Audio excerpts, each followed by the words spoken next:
is Daily Blast Live. We're talking about what you're talking about. You all ready for this? This is a sham. No. Nope. Y'all, just stop. Get real.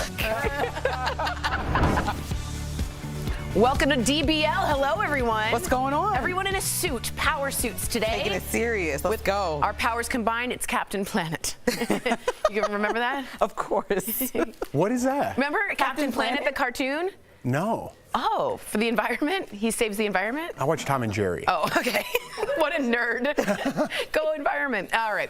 We have to talk about this because, well, we have several people on the panel here who have good stories also. But how much do you hate hidden fees, especially when you're trying to book a vacation for your family? Well, the White House announced plans yesterday to go after airlines and travel websites if they try to slip in fees after you've already picked your flights. We got an applause already from Jeff, a couple of applause. Okay, speaking of traveling, we've got a new survey revealing what Americans hate most about flying, which has turned into, by the way, a torturous exercise. Here are the top 5. Number 5. People who hog the armrest. Yes, Number 4, there's a protocol for that. people who eat smelly food on a flight. Gross. Exactly. Number 3, parents who are inattentive to their kids. At number 2, people who smell due to poor hygiene or too much perfume. And the number 1 thing people hate about flying actually is a tie. People who kick the back of your seat and people who are drunk or disruptive. The worst is when they're kicking and they're drunk. Ugh. So DBL Nation, we always want to know what you think. What is the worst part of flying in your opinion? Go to dblvote.com to weigh in. You have some options here. We're going to have this up as we speak. Jeff, you clapped? I clapped for the fees. Because just charge me, okay? Don't tell me my bag's this or overweight or I want to move up one seat or I want to go here. Everything's nickel and just give me a price. I don't care what it is. Give me the price. I'd rather you tell me it's $700 than tell me it's $200 and then all of a sudden I have 500 additional fees because of all my kids and strollers and everything else. Don't get me started. Go ahead. I got more. I got more. I think the food thing for me is like, come on, man. You cannot bring KFC on the flight. Like, nobody want to be stuffed in a plane smelling that, okay? You got to, like, have a limitation. But it's also, like, the airport's fault for having, like, burgers and stuff right by the terminal. They're like, okay, here's this Mexican or burger restaurant, bring it on the plane in a rush. It's like, come on now. All I think about is Al bringing, like, a banh mi sandwich. Remember that? On the plane, and it got rotten, and it was really bad. I'm confused why bare feet isn't on there. I don't like the toes from the back sticking over. Do y'all know what I'm saying? Over my head. I find that... Over the top of the seat? Over that or on the aisle I've seen. Or on the side on my armrest. You know what I'm talking about? I don't need to see your toes. I don't even like flying in flip-flops. I think it's a little gross. I'm with you. Okay. That list is okay. That's amateur hour. I agree. But that's amateur hour. That list. Bush League. Let me get down to the nitty-gritties. Okay, gritties. There's 2. On and off the plane. Have some respect for your fellow man. I know where you're going. Excuse me, fellow woman, or whatever pronoun you prefer. Have some respect, okay? Because if you're in group 5, and I've said this a million times, we have some new viewers, you're in group 5. Get away from group 2. Get away from there. Don't stand like 1 foot up. Get away. Go buy the banh mi sandwich. Get out of there, okay? That's 1. I said there's 2. Okay. When you're getting off, and I'm in row 17, which I got nickeled and dimed to move up to, and you're in row 18, I will kill if you think you're getting off the plane before me. I will go over my child and try to get you. Yeah. Wow. Yeah. Have some respect because I have things to do too. Bravo, Jeff. Yeah. Bravo, Jeff. Bravo. I think that's definitely annoying. I don't know about climbing over the kid to get to them. Oh my God. That's a lot. It's a lot of work. I do need therapy, but yes. Brandon Allen just wrote in, Jeff, about to go off, and you did very, very well. Yeah, eat a sandwich. I don't mind. Eat a sandwich. Have fun. It's a flight. Relax.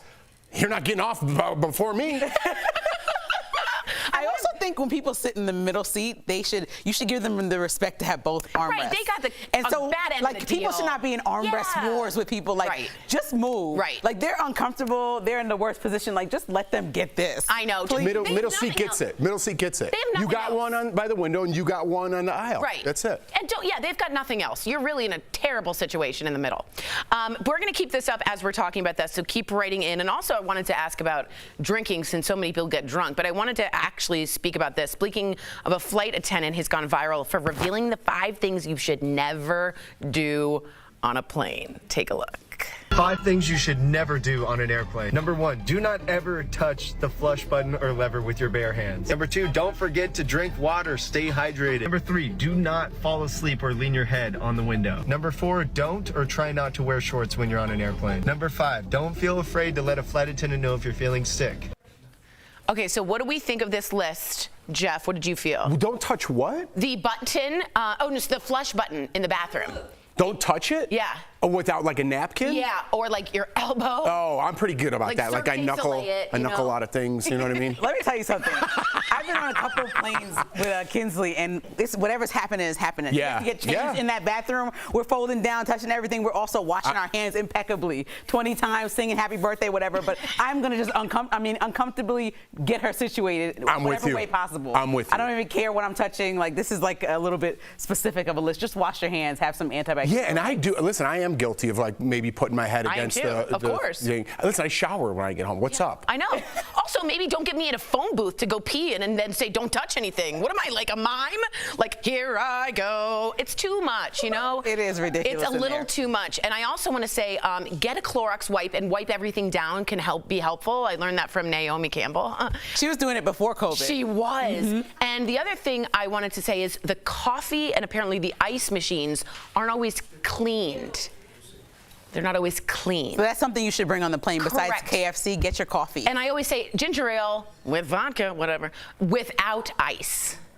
But then you have warm ginger ale. It's very bad. It's very bad. Is this where, do you guys do this? I never get ginger ale, ever. But on a plane, But on a plane? Always. And for some reason, I don't know why, I'm like, I'll have a tomato juice. Tomato juice too. Why? Because it's there. Because it's there. Oh, and I always say, I'll have a tomato juice, no ice. Like I do that regularly. Never. Tomato juice and ginger ale.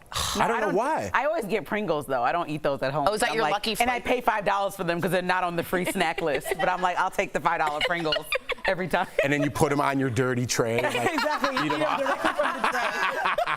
Oh man. All right, let's go to the polls. So which is the worst? Seat kicking, loud kids, armrest hog, or smelly foods? The most is seat kicking. Do you guys do the passive aggressive thing of doing like one of the, don't do that? I do when you're talking about loud kids because, again, we say this all the time. I want my kid to shut up too. I'm the #1 guy in the plane that wants my kid to shut up. You're the most nervous. So don't think like this helps. That doesn't help. That doesn't help anybody. Oh, you look hilarious, like a prairie dog over there. Coming up on DBL, he was Hollywood's most hated man in the early 2000s. Yep, we're talking about Perez Hilton and with him about how he's changed the way he does celebrity gossip now. And Dr. Coley is joining us in the studio. She's talking about whether drinking coffee really helps lower our risk for heart disease. I'm going to go get a cup. I hope the answer is yes. Closed captioning provided by It's so just stopping by to say we're taking over. We're mad. We're taking over. You know what time it is. We're taking over. Okay, so real quick, Dr. Coley's coming on. She always looks great, but I never know what she's wearing. Today, maple leaf falling in the wind and turn. Maybe it is something like that. And it's on. Do you have it? That's fine. How are we feeling? I'm with you, Jeff, What? about the pushing and the seat. The getting off? Yeah. Yeah. Why that cable's really And then they're like, oh, sorry, I have a connection. If you have a Of course connection, you have a connection. yo, what's up? If you have a connection, I'm with you. You can get off. It's fine. make an announcement. But, Respect. yeah, they do, but say not all the everybody- time they do, and people just creep up. It's like, I want to get off the plane too. But a lot of times they'll say, some of the people have to make a connection, everybody stay in your seats. Yeah, let them go. Listen, I get that. And you Enough get with it. the And you probably excuses. put your I foot get that. You could go they're if there's a just rude connection. idiots. If there's a connection, you could go. If there's no connection, there's no excuse to go before somebody that's ahead And let of me tell you, someone did that to us, and then Colin and I saw them waiting for an Uber in the same area we were. And we're just like, for real? How do you live with yourself? Yeah, we're just looking How do like, you now live- what? how do you Now go what? Because on? we're doing the same thing at the same time. It's the same people. Again, I'm stuck on autopilot. You don't return your shopping carts. You throw something down on the floor, and it doesn't go in the garbage. You're like, whatever. It's those people. They need to have their own state and put them all in one state, and then segregation. Segregation for non-respectful people. Hey, Jeff. You guys did this plane segment just so that people. I think he's kind of right about it. I think the plane's one place where people forget to be respectful. The road is the other place. They're behind that glass and they just, look, you're waiting in an elevator, you're always like, oh, please, after you. But not on the road and not on the plane. Really? What? Can you stay for the A block? No, I'm not going to We'll make redo the doctor that. look good. You want me to stay for the A block and get all hyped up and then Know what leave? the information. The information is delivered more effectively if you look good.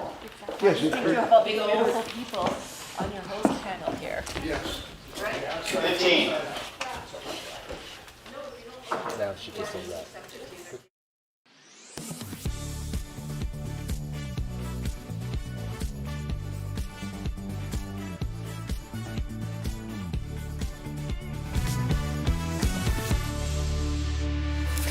Welcome back. All right, rainbow fentanyl and heart studies are making headlines, and we are so happy and honored to have Dr. Coley with us in beautiful maple leaves falling down the dress. It's gorgeous. Dr. Coley, tell us a little bit about rainbow fentanyl.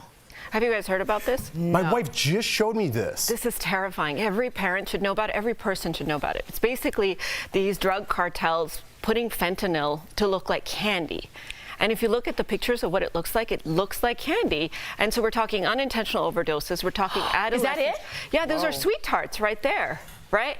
And what they are is they're laced with fentanyl, which is 50 to 100 times more potent than heroin, 100 times more potent than morphine, highly addictive on purpose to try to get you addicted. So people are taking these not realizing that they're so dangerous, having unintentional overdoses, and it's going to really create a public health problem. Hold on, I think this is very important, especially since I have kids. Are they putting them, they're disguising them as like nerds or candies, and they're selling them to stores? How do you get your hands on it? Yeah, for real, how do you get them? Well, so Jordan showed me a thing of like nerds, a pack of nerds. Yeah. You know, those old candies? Well, they're targeting mainly teens and adolescents to get addicted. But the problem is if it's sitting in a park or if a stranger gives it looks like a Smartie or a nerd, right? But it's not. They're still drugs. You're still looking to buy drugs, but it looks more appealing to kids. So I got you. You think it's fun, you think it's innocuous, and Halloween is coming, right? So if you get some of these and try it, or your friend says, oh, it's just Adderall, or it's just something that you think is more benign, but it's actually laced with fentanyl.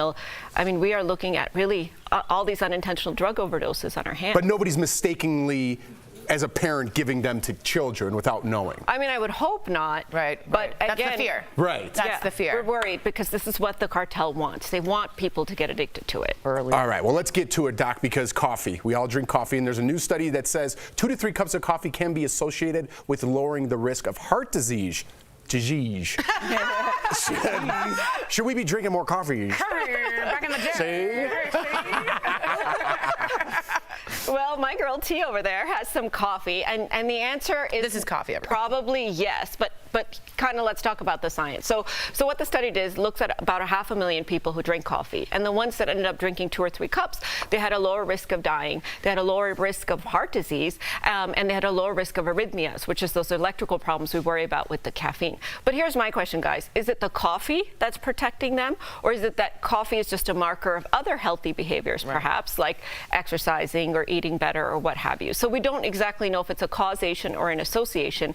We do know that coffee has a lot of biological substances that can protect people, and so perhaps there's some truth to this. So I'm going to take the stand that coffee is good for you because I love coffee. But moderation. Moderation. Yes, I'm talking 1 or 2 cups a day, not a whole pot of coffee. Okay, that's fair. Well, speaking of heart health, there's also a study about how various dairy products could be bad for the heart, especially with cardiovascular disease. So what are your thoughts on that? Yeah, so what the study did, it looked at people who already have heart disease and said, should we or should we not be having dairy? Because a lot of people are very anti-dairy, especially in the current climate.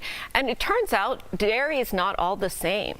So cheese actually had a lower risk associated with heart attack. Jeff, it's your day, buddy. Knocking prices down, cheese on the rise. Amazing. As opposed to butter. Now, it doesn't take a rocket scientist to know that butter is bad for your heart, especially if you already have heart disease. But the idea here is we need to be more refined in how we think about what we're putting inside our body. We need to be more refined, not even just all types of cheeses, because I'm sure that sliced processed cheese is not nearly as good as Jeff's fancy cheese over here. But we need to think a little more sophisticatedly about what we're putting in and how. And what I really like about this research research is we're starting to move away from just medicines, and we're starting to think about food and what we put inside us as a medicine and how it affects our health. This is all I've been thinking about because Kinsley is switching from formula to milk, and I'm like, no to cow's milk, yes to this, and I'm like freaking out about it. So we got to talk offline about how to get this baby healthy. Is that a dairy for babies too? Is a situation? Well, they say that it's like the fat in the milk that you want, but also there's a lot of issues with dairy that I have with personally. the cows, so right, yeah, right, so right. we're trying to sort it out. Wow. I do have a question for you, just to go back on the rainbow fentanyl. I know when vapes came out, and you remember they were flavored like bubble gum, they sued them because you're not allowed to market those things for children, and I'm wondering if someone could do a class action suit against The cartel. The cartel, yeah. No, vapes are illegal. I just watched Better Call Saul, and I'm like, yeah, I could do it. Excuse me, are you Pablo Escobar? Come to court. I'm suing you. I'm from a company called Never mind. Shulman, that's right. Thank you again, Dr. Coley, for providing all this information. Remember, knowledge is power, and that's what we're trying to give you here. If you have a question you'd like Dr. Coley to answer, just write us on social media or send us an email, info@dailyblastlive.com. We'll be right back.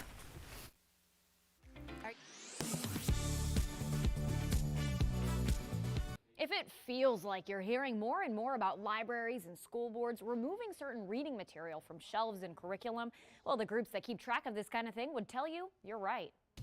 We looked at recent reports tracking book bans and talked to Will Creeley, legal director for the Foundation for Individual Rights and Expression, to verify how many books are getting formally pulled out of schools and libraries, where it's happening, and why.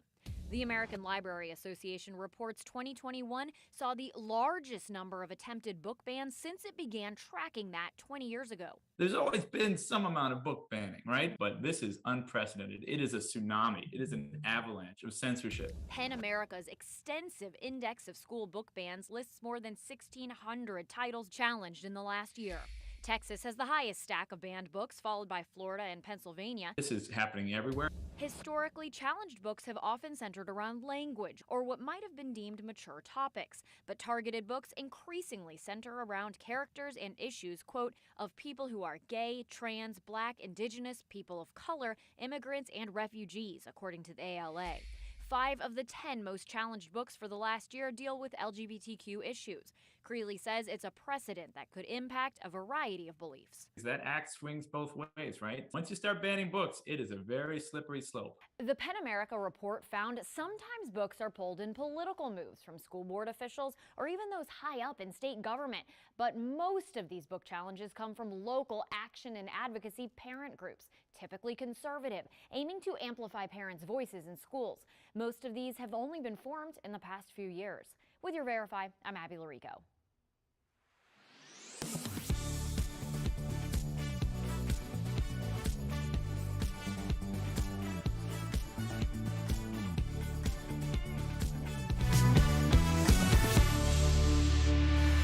Welcome back to DBL. He is the most notorious gossip columnist on the internet and was the first to do it. He was even known as the most hated man in Hollywood at one point. Earlier, we chatted with the Perez Hilton about 2000s Hollywood and the new Netflix series he's in. It got good. Check it out. Welcome to DBL, Perez Hilton. Yeah. Oh. Perez, so good to talk to you. You know, you said like the most hated man, except everyone wanted to be in that column in some sort of aspect. So let's not get crazy here. So let's get right into it. This weekend, Britney Spears said J-Lo would have never been treated the way she was during her conservatorship. What do you think, Perez? I think that's absolutely true. I mean, Britney was forced to do so much and also not allowed to do so much. From not allowed to drink coffee to being forced to go to therapy 7 days a week, she says, and having her blood taken out of her and performing when she was sick and even having a fever. I am happy that Britney is free. There are still some conspiracy theorists out there, though, that believe she's not free.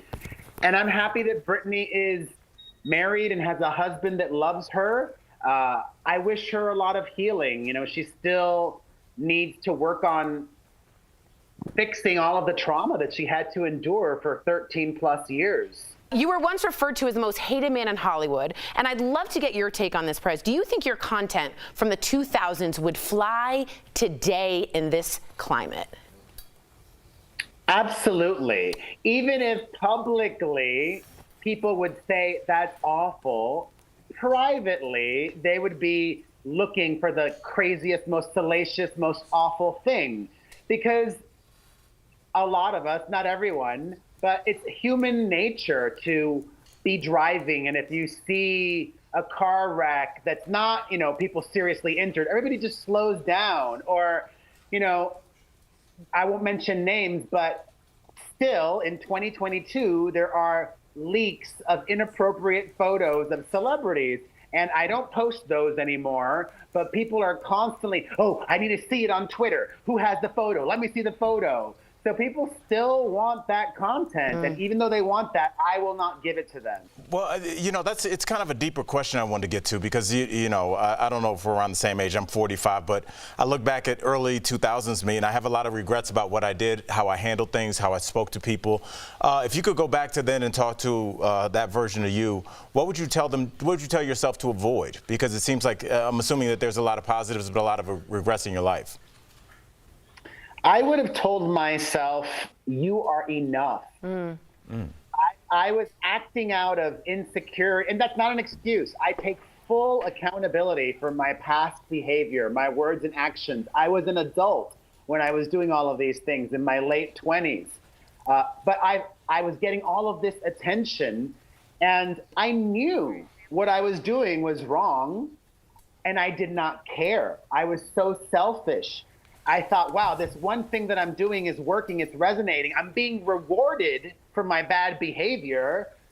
And then that made me even behave worse. I was like, well, I've got to keep this up and be even more outlandish and crazy and shocking. A negative feedback loop. Yeah, I appreciate your honesty, and that leads into our next question, because I watched the real Bling Ring Hollywood heist. It's about the 2008 robberies of people like Perez Hilton, Orlando Bloom. How would you summarize 2000s Hollywood?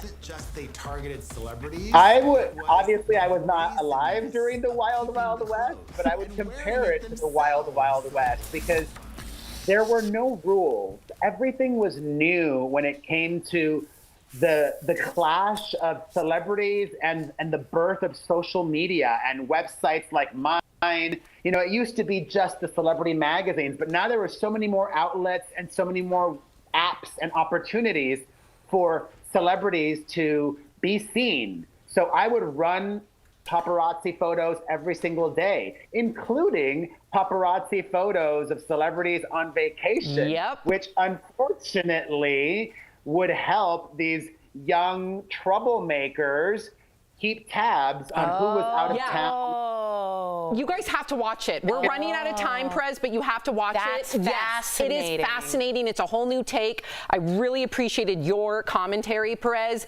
Thank you for joining us. DBL Nation, you gotta watch The Real Bling Ring Hollywood Heist, out on Netflix. It is, there's so many words to describe it. We appreciate you. It is fascinating. We'll be right back. Thank you so much, Perez. Thanks. Perez. Thank you. Promotional consideration is brought to you by Medicare open enrollment is around the corner, and one of the top questions we're getting from you is about claims that some Medicare plans really offer benefits beyond doctors and hospital stays. The claims are made in ads like this one, offering free groceries, or this one that promises free workouts. So let's verify. Can Medicare recipients get additional benefits besides coverage for hospitals and doctors? Our sources are the Centers for Medicare and Medicaid Services, AARP, and these Medicare Advantage providers and insurance agents. Some of the ads you may see loosely use the term Medicare. In reality, there are two types of Medicare. There's Original Medicare and Medicare Advantage, and the two are very different. Original Medicare is run by the government and offers only medical insurance for hospital stays and doctor visits. Medicare Advantage is run by private companies. At a minimum, they offer medical insurance, but Advantage plans may also provide other products and services. Any ad that you see offering a non-medical perk for Medicare recipients, like extra money, groceries, gym memberships, you name it, is a Medicare Advantage plan. These companies offer those perks to incentivize you to give up your original Medicare coverage and instead enroll with them. So, no, Medicare recipients cannot get additional benefits besides coverage for hospitals and doctors. Those are only for people with Medicare Advantage plans. These plans may charge differently than original Medicare and have a smaller network of doctors. There is no one-size-fits-all approach to selecting the right plan because everyone has different needs. There's a comparison tool at Medicare.gov that can help you find a plan that's best for your needs. With your Verify, I'm Brandon Lewis. Whether you love it or hate it, pumpkin spice season is here, and people are using the flavoring in all sorts of foods and drinks. But despite its popularity, some people are still confused about what actually goes into the pumpkin spice seasoning in a pumpkin spice latte. This person on Twitter claims there isn't any pumpkin in pumpkin spice. But is that true? Let's verify. We spoke to a spice expert, a licensed dietitian and nutritionist, and spice manufacturer McCormick & Company to get to the bottom of this. There is no pumpkin in the spice, but it's a blend of different spices that historically were used with pumpkin in pumpkin pies or pumpkin puddings. The blend usually contains 4 to 5 other spices you probably have in your cabinet: cinnamon, ginger, cloves, nutmeg, and allspice. Spice giant McCormick & Company first introduced a commercial pumpkin pie spice to the US in 1934. The goal was to flavor pumpkin pie all in one container, rather than bakers needing to get each individual spice. So we can verify, no, pumpkin spice does not contain any pumpkin. But despite the lack of pumpkin-y goodness in pumpkin spice, both Frisch and Andrew say it's still possible the latte drink that you order may in fact contain pumpkin these days. And as it turns out, we can verify that the PSL at Starbucks has both pumpkin spice seasoning, which does not contain pumpkin, and real pumpkin. It says so right here on the drink's ingredient list. With your Verify and my very own pumpkin spice latte, I'm Ariane Till. That's not bad.